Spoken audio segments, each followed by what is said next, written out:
Bright Tuty. Every student matters. Hello students, now let's solve questions for the exercise from your books for the part 3. Now the first question is an in-text question. It says you have two solutions A and B. The pH of solution A is 6 and the pH of solution B is 8. Which of the solution has more hydrogen ion concentration? Which of this is acidic and which one is basic? So we've already established that the pH scale goes from 0 to 14. In between 7 is neutral. Anything on this side is basic, anything on this side is acidic.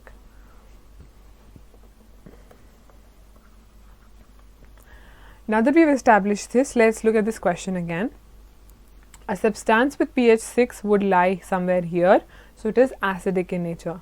Whereas a substance with pH 8 would lie somewhere here, so it would be basic in nature.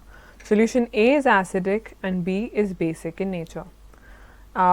There's another part to this question which says which has more hydrogen ion concentration. We know that the more the acidic the nature, the more would be the hydrogen ion concentration. So because solution A lies here, it is more acidic in nature and that is why it would have more hydrogen ion concentration. Solution A would have higher hydrogen ion concentration. The second part is, second question is, what effect does the concentration of hydrogen ions have on the nature of the solution? Now, the more the hydrogen ions in a solution, the more acidic would be the solution. It's a simple reaction, simple explanation.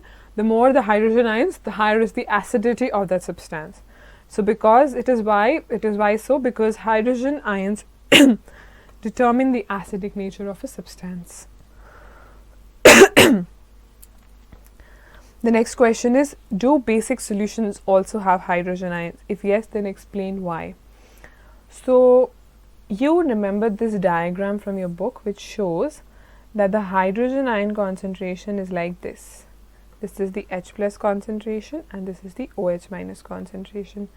This is the 14N and this is the 0N. So, what happens is that even the basic solutions have certain amount of hydrogen ions, but they have more amount of OH minus ions and that is why they are called as bases. So, all compounds will have H plus ions, just the quantity would be really less and that is why almost not significant.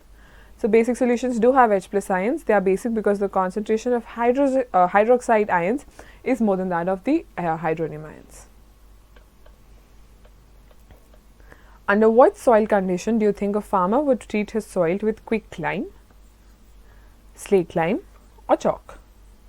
So, it is very simple. If the salt is acidic, you have to add a basic substance to neutralize it. If the salt is basic, you have to add something acidic to neutralize it. So, if the soil is acidic, then it should be treated with quicklime or slate lime, which are both basic in nature, to neutralize the salt and to make it proper for cultivation. So, these substances are added in the soil when the soil has become too acidic, maybe because of rainwater, which is acid. Now you know that acid rain happens. So, in those situations, we add certain basic compounds in the soil. Farmers add them to maintain the neutrality of the soil. The next question is, which one of the following type of medicines is used for treating indigestion? So, you've already studied about antacids. Antacids are those substances which are taken when the pH of the stomach is imbalanced, when it is becoming more acidic than it's supposed to be because of release of the HCl gas by the stomach lining. So, when it becomes highly acidic, we add antacids. We take antacids, which is actually a base, which is commonly milk of magnesia, which is magnesium hydroxide. We take these bases to neutralize the acid formed in the stomach and to continue with the regular rhythm of the body.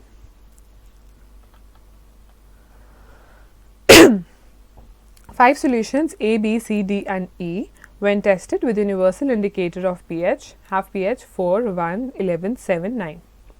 Now, we have to identify which one is neutral. You know that the neutral pH is always 7. So, let's see which is 7. This is 7. So, this is, let's write it here. So, A is 4, B is 1, C is 11, D is 7 and E is 9. So, we know that this would be neutral because, or why would it be neutral? Because its pH exactly 7. So, anything, we know that anything between 0 to 7 is acidic. Between 7 to 14 is basic. And closer it is to 14 and closer it is to 0, would it be more acidic and more basic?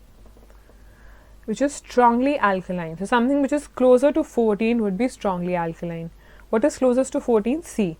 So the answer here is C. Solution C is strongly alkali. Alkali is a water soluble base. Strongly acidic. So something which is really close to 0. The closer it is to 0, the more it would be acidic in nature. So the answer here we have is B. B is very close to 0, that means it is highly acidic in nature. Weakly acidic. Something which is between 0 to 7 but not that close to 0. So the answer here is A. Solution A is a weak acid. The last is weakly alkaline. Now you know that for an alkali it has to be between 7 to 14, but it has to be closer to 7. So the answer would be E, which has a pH of 9, which would be weakly alkaline.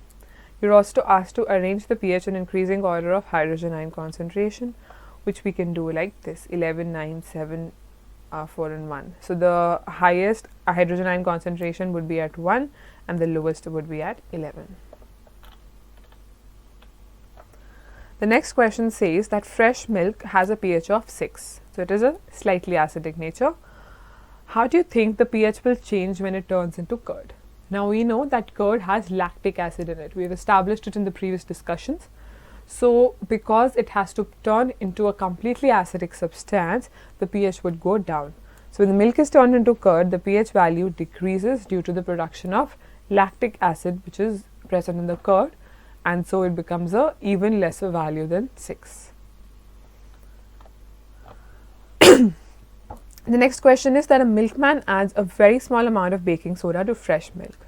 So baking soda we know is basic in nature. He adds baking soda to fresh milk. Why does he shift the pH of fresh milk from 6 to slightly alkaline? Now you know that milk is acidic in nature and acidic substances have a tendency to go sour. So if you keep milk outside, you know that it has a strange smell and it starts turning into curd-like substance. So to increase the shelf life and to make it consumable for a longer period of time when he goes on to distribute it to all his clients, they add baking soda so that the milk does not go bad and it stays fresh for a longer period of time. The second part is, why does this milk take a long time to set as curd? Now the more, you know that to set as curd, lactic acid has to be formed. The more acid is being formed, it would first have to neutralize the basic nature of baking soda. So it takes extra time because it is first have to neutralize the basic nature of baking soda, then it would start making lactic acid for forming of curd.